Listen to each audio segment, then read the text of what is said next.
Setelah kita membedah pendarahan metrik di layar sebelumnya, tibalah kita di meja operasi. Solusi pertama, menentukan ulang tujuan. Studi kasus Fresh Up ini adalah contoh klasik dari keserakahan strategis. Ingin mengedukasi audiens tentang pentingnya minuman sehat, sekaligus memaksa mereka membelinya saat itu juga dalam satu tarikan napas iklan. Itu mustahil. Langkah konkret di layar ini terdengar sederhana, namun merupakan penyelamat nyawa kampanye. Memisahkan kampanye awareness dari penjualan. Di ruang dapur produksi, pemisahan ini berarti kita tidak lagi membuat satu video Frankenstein yang mencoba melakukan segalanya. Kita akan merakit materi awareness yang murni berfokus pada edukasi visual, mungkin menggunakan storytelling atau sintesis video learning untuk membongkar bahaya minuman ultra processed. Setelah audiens teredukasi dan peduli, barulah kita menembakkan kampanye penjualan dengan motion grafik yang hard selling dan call to action yang tajam. Menetapkan tujuan yang smart bukan sekadar mengisi template presentasi. Ini adalah penetapan batas yang melindungi keutuhan desain pesan kita agar tidak hancur lebur. Mari kita bedah. Solusi kedua di layar ini, rekalibrasi KPI. Tragedi analitik pada kampanye minuman sehat Fresh Up sebelumnya bermula dari satu kesalahan fatal. Manajemen memegang kompas yang salah.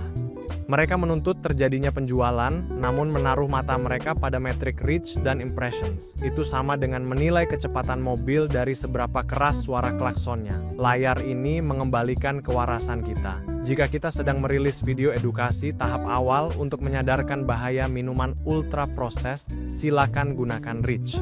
Jika kita ingin melihat apakah audiens peduli, gunakan engagement rate. Namun jika video hard selling kita sudah tayang, jangan lagi bicara soal berapa yang menonton. Bicaralah soal click-through rate, CTAR, dan conversion rate. Dan di ujung corong, ROI adalah hakim mutlaknya. Menyesuaikan KPI bukan sekadar merapikan laporan akhir bulan. Ini adalah langkah krusial untuk memastikan bahwa setiap keringat dan jam kerja tim di dapur produksi visual dievaluasi dengan neraca yang adil dan metrik yang relevan.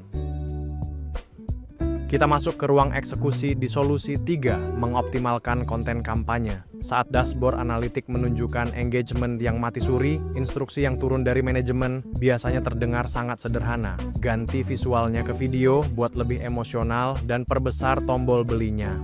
Di atas kertas presentasi, ini adalah 3 poin bullet yang rapi.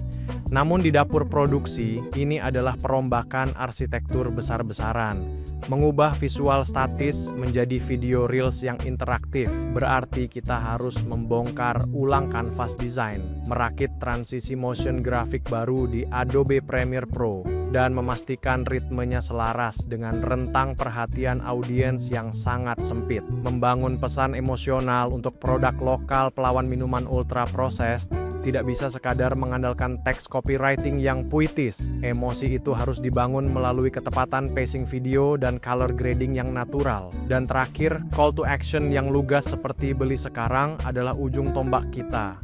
Optimasi visual bukanlah sekadar mengganti gambar agar terlihat lebih estetik. Ini adalah proses mendesain ulang manipulasi psikologis agar audiens yang kebas menjadi peduli dan yang peduli menjadi pembeli. Kita tiba di solusi keempat, analisis dan optimasi berkelanjutan. Di layar ini, instruksinya terdengar sangat manis dan mudah. Lakukan A/B testing, matikan iklan yang buruk, dan siram anggaran ke iklan yang bagus. Di atas kertas strategi pemasaran, ini adalah formula kemenangan mutlak. Namun, mari kita tarik formula ini ke meja editing dan dapur produksi visual. Melakukan A/B testing bukan sekadar menekan tombol di Meta Ads. Bagi tim multimedia, ini berarti merakit 2 variasi motion grafik yang berbeda, menyintesis 2 hook narasi yang berbeda, dan merender 2 timeline berat di Adobe Premiere Pro. Saat dashboard menyuruh kita menghentikan iklan berkinerja rendah, itu berarti kita sedang membuang ke tempat sampah ratusan jam kerja yang dihabiskan untuk memproduksi aset tersebut. Optimasi berkelanjutan yang sejati tidak hanya menuntut kelincahan membaca data analitik, tetapi juga menuntut arsitektur kerja visual yang modular, agar kita bisa merevisi dan memodifikasi video kampanye dengan cepat tanpa harus membakar mental dan tenaga tim produksi dari nol. Kita tiba di garis akhir dari studi kasus FreshUp ini, sebuah kesimpulan yang mengikat seluruh realitas lapangan kita.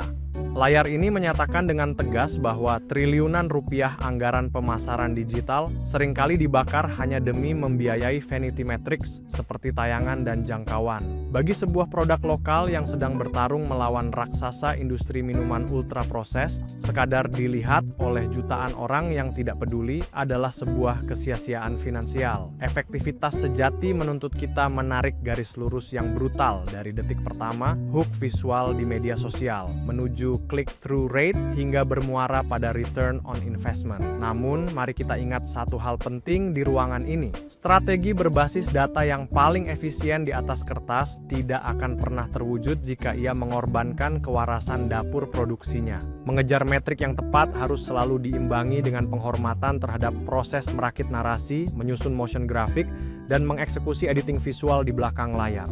Karena pada akhirnya, data hanya menunjukkan arah, tetapi karya komunikasi visual lah yang menggerakkan manusia.